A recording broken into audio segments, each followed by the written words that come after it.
and we have 7 years to achieve them. So it means that the first step is to bring them back to track, and then now come up with a strategy in terms of how you're going to achieve them.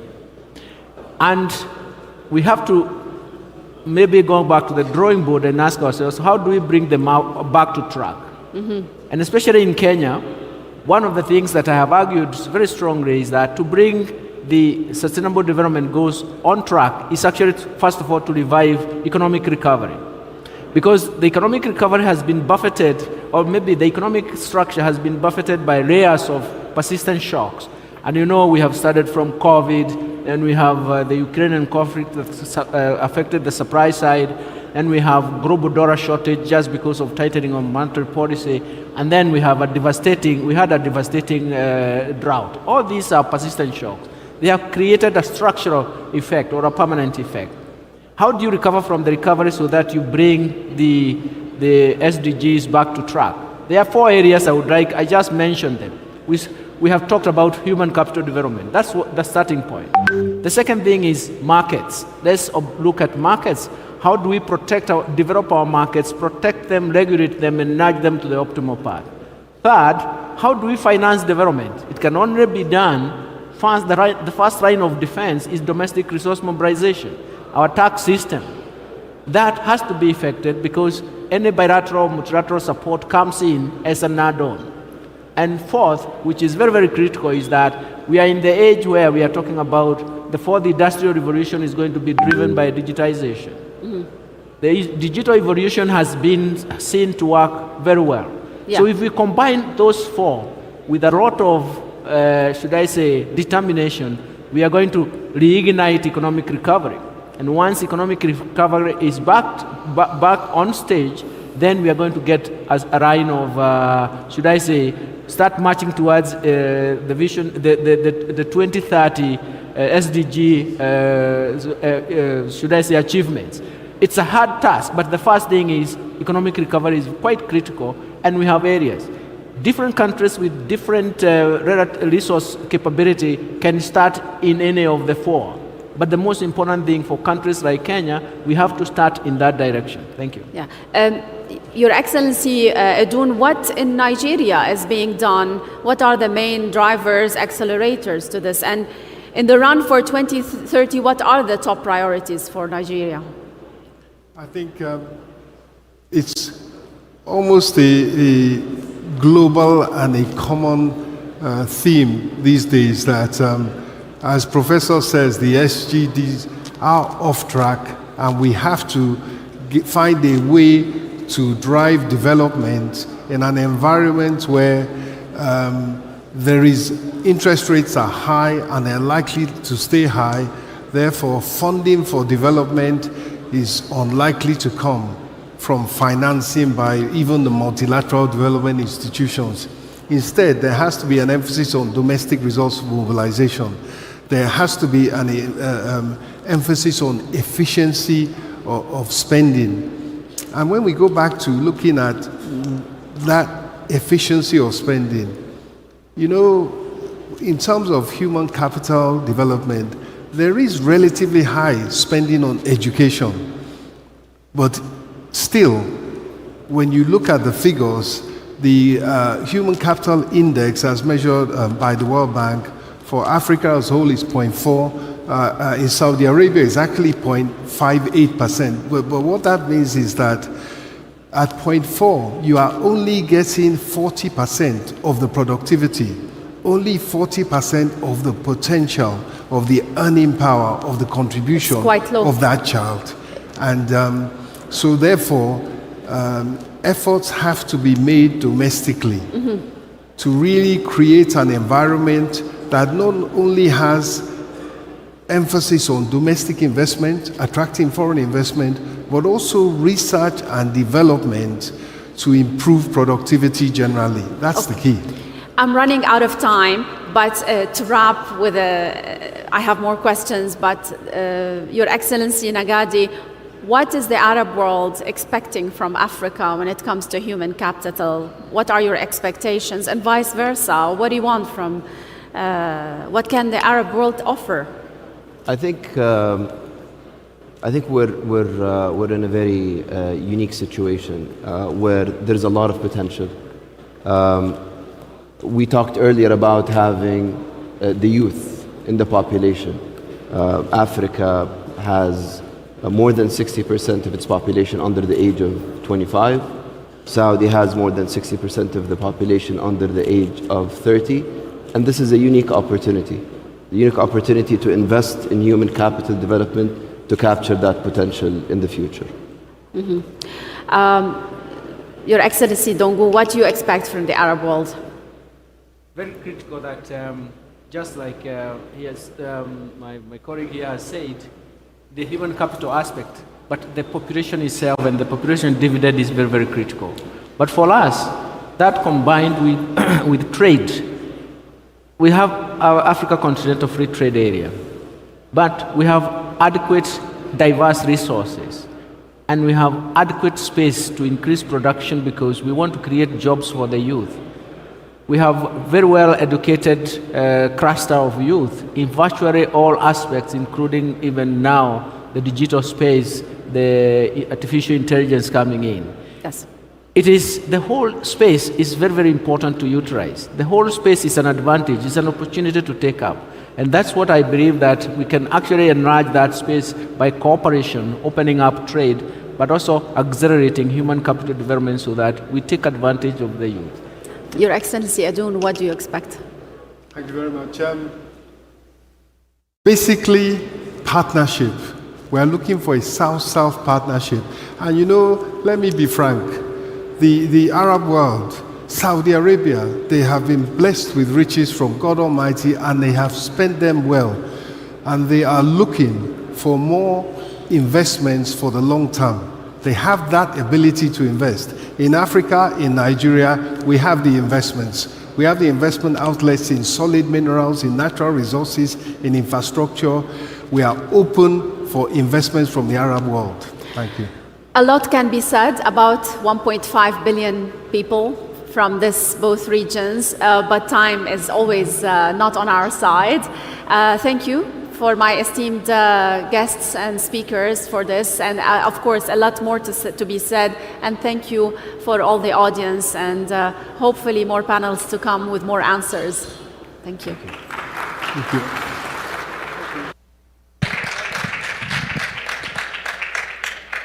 Thank you indeed. And now we start with the agreement signing. Agreement on workers' recruitment between the Ministry of Human Resources and Social Development of the Kingdom of Saudi Arabia and the Ministry of Trade, Industry, Regional Integration and Employment of the Republic of Gambia.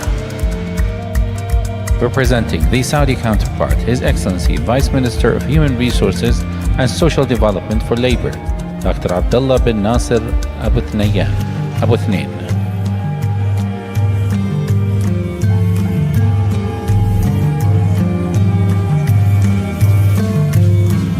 Representing the Gambian counterpart, His Excellency Minister of Trade, Industry, Regional Integration and Employment, Mr. Babukar Osmalia Juf.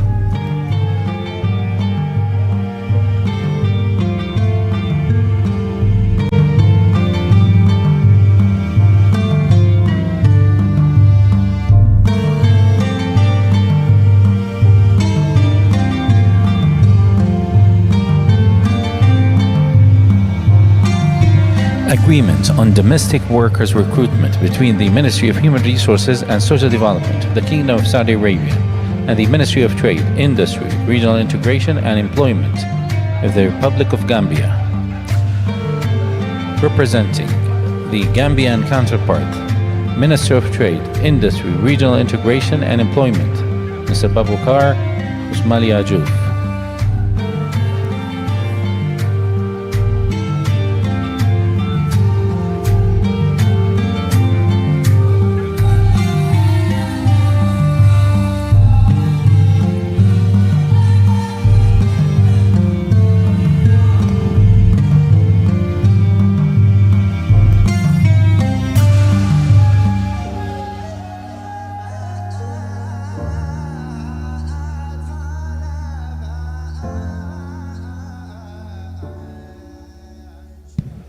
Agreement on workers' recruitment between the Ministry of Human Resources and Social Development of the Kingdom of Saudi Arabia and the Ministry of Labor, Youth, Employment and Persons with Disabilities of the Republic of Tanzania. Representing the Saudi counterpart, His Excellency Vice Minister for Human Resources and Social Development for Labor, Dr. Abdullah bin Nasser Abu Thnain. And representing the Tanzanian counterpart, Honorary January Y. Makamba, Minister for Foreign Affairs and East African Cooperation.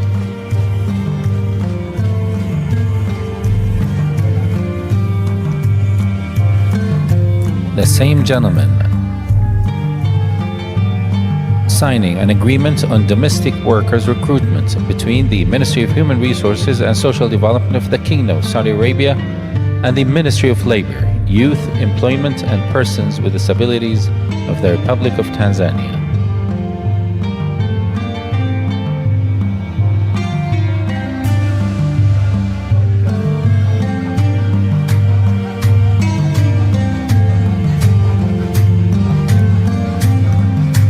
Development loan agreement between the Saudi Fund for Development and the Republic of Rwanda for the expansion of transmission and distribution water system in the east of Kigali, project worth 75 million Saudi riyals.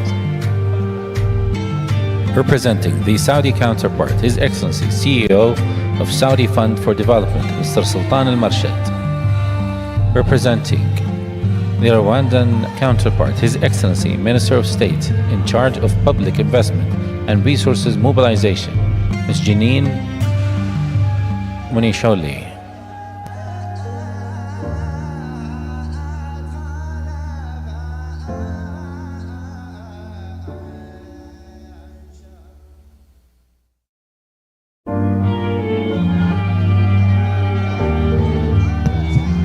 Development loan agreement between the Saudi Fund for Development and the Republic of Cabo for the rehabilitation of watersheds in the islands of Santiago, Saint Anton, Antao, and Bouvista, project worth 63.75 million Saudi riyals, representing the Saudi counterpart, His Excellency CEO of Saudi Fund for Development, Mr. Sultan Al-Marshad.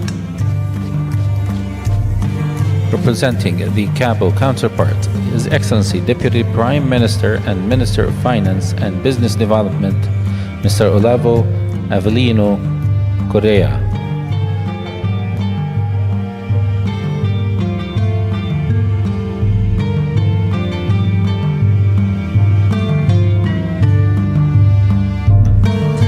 Ladies and gentlemen, our fifth session is titled A New Era of Responsible and Sustainable Executive Industries, Extractive Industries, moderated by Nadine Hani, anchor at Al-Arabiya channel.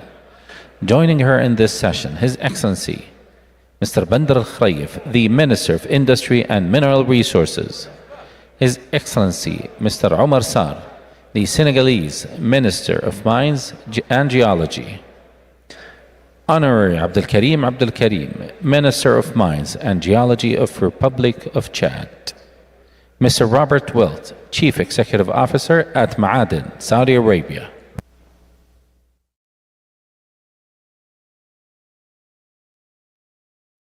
أهلا وسهلا تفضلوا. مساء الخير. أهلا وسهلا. Welcome to the Saudi Arab African Conference. Welcome to the session. Thank you for attending. Allow me, since the English is official language for English, I will switch to English. Good afternoon. Thank you for joining us today at the Saudi Arab African Economic Conference. And thank you for joining us for this session. I'm Nadine Hani. I present the business news on Al-Arabiya News Channel. And it is always such a pleasure to come to Riyadh and meet you all. So in this session, the title is A New Era of Responsible and Sustainable Extractive Industries. Throughout the day, we've been discussing ways to enhance economic cooperation, trade, and investment between the Kingdom of Saudi Arabia and the Arab world on one hand, and African nations on the other. for a more prosperous, equitable, and stable economic future, focusing on different sectors. This panel aims to provide a comprehensive understanding of the mining landscape, its challenges, and opportunities for cooperation and growth between Saudi Arabia and the African continent. It is worth noting that Africa is known for its vast resources of minerals that are critical for multiple clean energy technologies. According to a report by the IEA, Africa accounts for over 40% of global reserves of cobalt, manganese, and platinum, all key minerals for batteries and hydrogen technologies. To discuss this sector and areas of cooperation, it is my pleasure to welcome His Excellency Mr. Bandar Al-Khreif, Minister of Industry and Mineral Resources of Saudi Arabia. Ahla wa sahla. Also with us is His Excellency Mr. Omar Sarr, Minister of Mines and Geology of the Republic of Senegal, the Honorary Abdel Karim Mohammed Abdel Karim, Minister of Mines and Geology of the Republic of Chad, and Mr. Robert Wilt, the CEO of Ma'aden, the Saudi Arabian mining company. Your Excellencies, Mr. Wilt, thank you very much for taking the time to be here with us today. Your Excellency, Mr. Al-Khreif, I'd like to start with you. Vision 2030 has ambitious goals for harnessing the potential of the mining sector in the kingdom. Can you tell us what are the goals for the mining sector according to the vision? Thank you, Nadine. And first of all, I would like to welcome everybody here in Riyadh, Saudi Arabia, wishing them a successful visit. Saudi Arabia's vision is all about diversifying our economy, and definitely both mining and industry are areas of great opportunity to do so. In the past, we have decided to leave mining for later, and later is apparently is now, and therefore our ambition of mining is really towards, first of all, finding more about our natural resources. So we have a great program to through our geological survey to survey the country. Secondly is really to look at how can we add value from mining, and therefore the strategy of mining and the law both put this as a main important element of the mining sector, of how much can we bring from mining to industry so we can produce high value products and high value added value within the country. And finally, when we looked at mining and the global mining operations globally, we realized mining, first of all, had a bad reputation. It didn't give the right returns from an economical point of view or even social point of view. It had a bad impact on the environment, and therefore it was very important for us to see how we can learn from these lessons and go therefore for a more sustainable way. Absolutely. More sustainable, more responsible, and more impactful on social. And so probably this is in a nutshell our aim, and we are yet to understand our reserves. Today we estimate that we have almost $1.3 trillion of minerals, and we hope that we will announce something, an updated estimate in January during the Future Mineral Forum. Since you mentioned the Future Minerals Forum, very quickly, can you tell us about this? Well, the forum was actually part of the strategy when we looked at the industry lacks a platform where we can bring the different stakeholders to discuss the different opportunities, challenges, work together to develop the sector, and especially in the sector what we call the super region, which is Africa, Middle East, and Central Asia, almost 80 countries. We started our discussion with the different countries, with different players in mining companies and so on, and we created this platform. It's a platform that happens to be in Riyadh, Saudi Arabia, but it's a global platform helping the region develop the sector. But also now we have seen more and more interest from other countries, especially users of metals, to be part of the activities so that we can ensure there is a continuous flow of investments, that we are helping African countries especially and countries in Central Asia to bring more minerals to the market.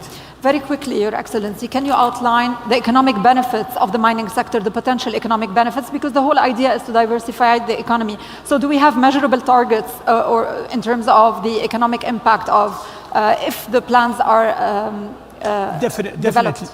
Definitely, and I will quote Mr. Al-Jad'an, our finance minister, in the last Future Mineral Forum, and he said it clear. The mining play in Saudi Arabia is an economic play, it's not a financial one.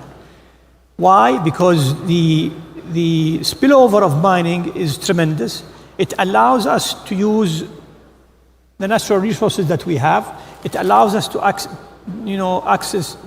use the competitive energy that we have, and allows us to also benefit from our geographical location.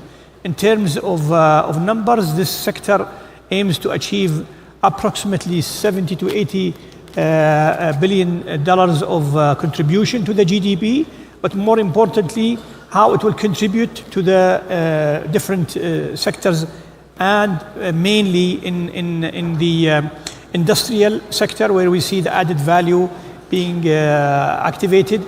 Also in food security, where we see today Saudi Arabia is a main player in fertilizers as a result of our phosphate deposits. Your Excellency, Mr. Sarr, Senegal is known for its diverse range of mineral resources. Can you explain to us the long-term goals of your ministry when it comes to the mining sector?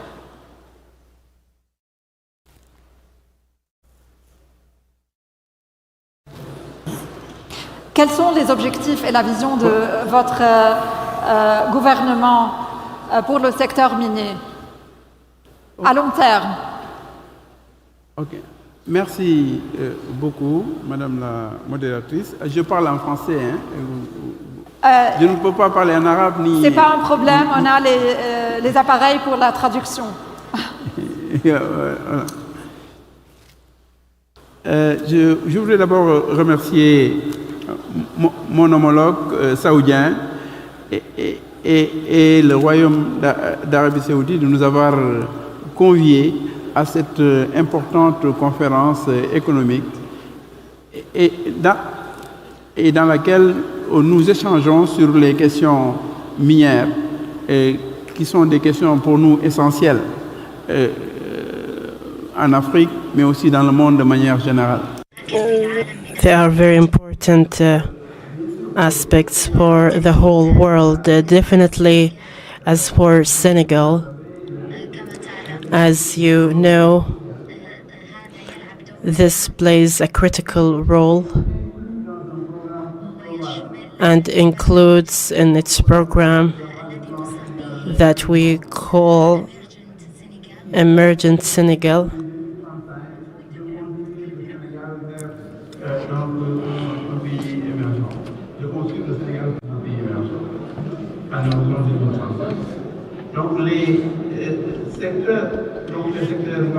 This area works properly and it's evolving, but our goals, our external goals are to develop further our work and to manage it properly, to ensure that we have our permanent responsibility before the population. So using these minerals and investing in them permanently in the minerals, and when we say regions management, we should know these minerals and resources. In Senegal, there are many of these minerals, and we should look better and properly for these minerals and to have awareness about where these minerals can be found to develop minerals. And this is a very important issue and for us. In Senegal, also, we produce minerals and import some of them.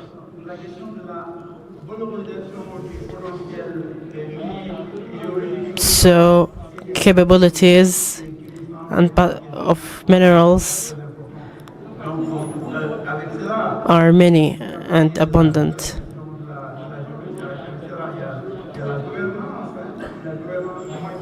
There is governance, and we should take care of governance in minerals and mining, and where we get such mineral resources and manage this issue. These are very important considerations, and they are subject to comprehensive plan. There is oil in Senegal as well, and in this direction, minerals and this sector, it's a vital sector and a critical one for Senegali economies.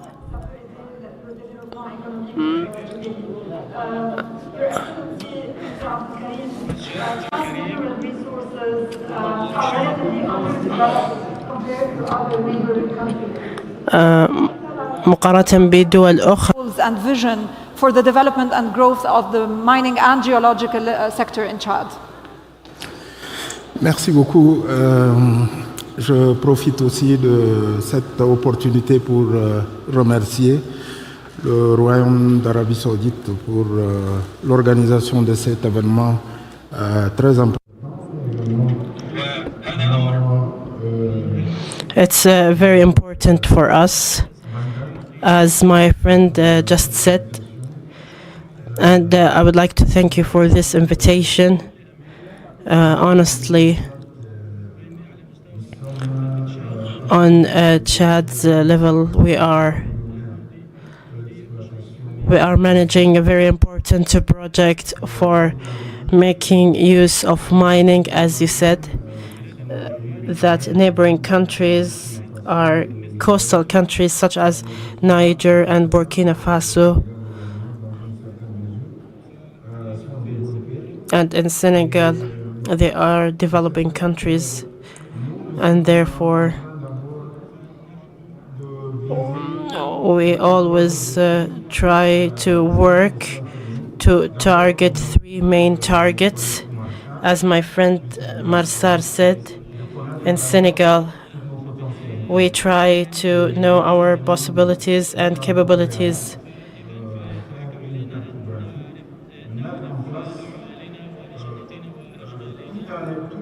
And we have to know our activities and define a very important strategy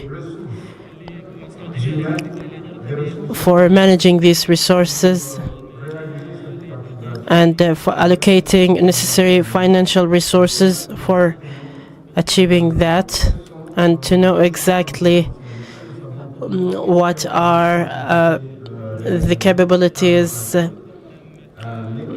that have been conducted in the past that didn't show the capabilities in Chad regarding capabilities in mineral resources. So we have to focus. We're focusing on gas and oil since 2003.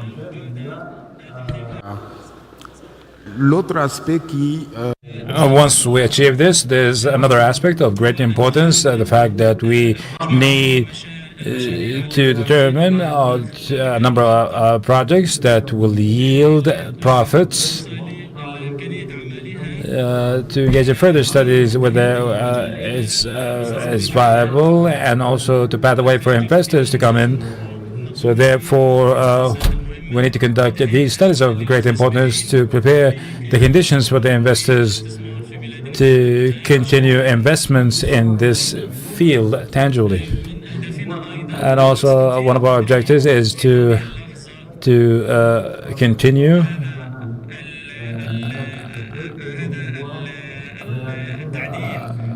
our efforts in the mining sector and to specifically understand where these mines are located in our country,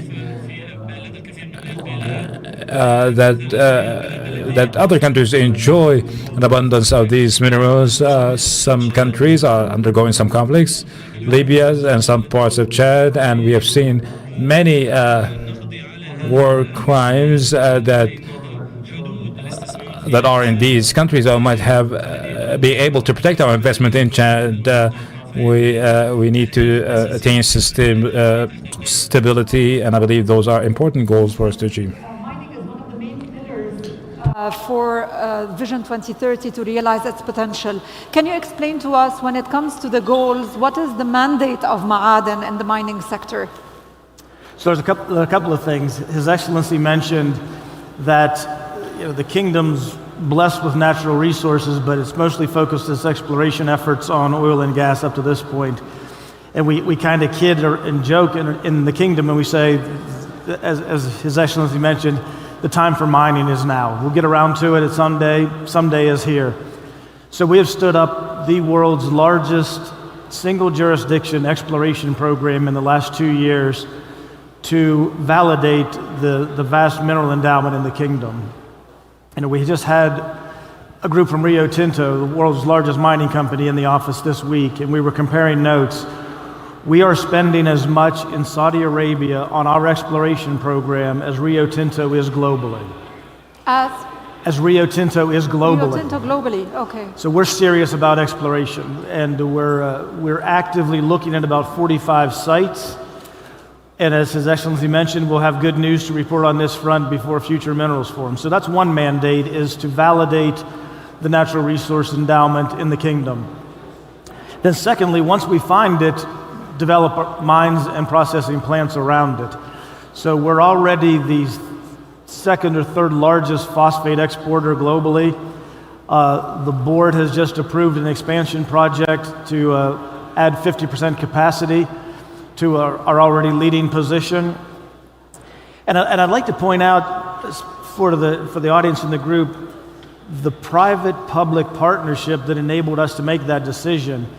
The Minister of Industry and Mineral Resources helped support us through the Sharik program, get infrastructure in place, get rail and port infrastructure in place to enable that decision. So we're growing our processing plants and our mines. But the goal is to be the third largest, or the third pillar of the economy. By 2040, we want to be 10 times as large as we are today. And that means developing an ecosystem around this. It means education opportunities. So we are developing a mining curriculum and education all the way from early age through college. His Excellency and I will be going to King Fahd University of Petroleum and Minerals this weekend, where we're going to inaugurate the first school of mining, a degreed mining program. We've got schools of excellence. We've got a mining polytechnic school. So the kingdom is serious about developing mining as the third pillar, and Ma'aden is the vehicle of choice to do it.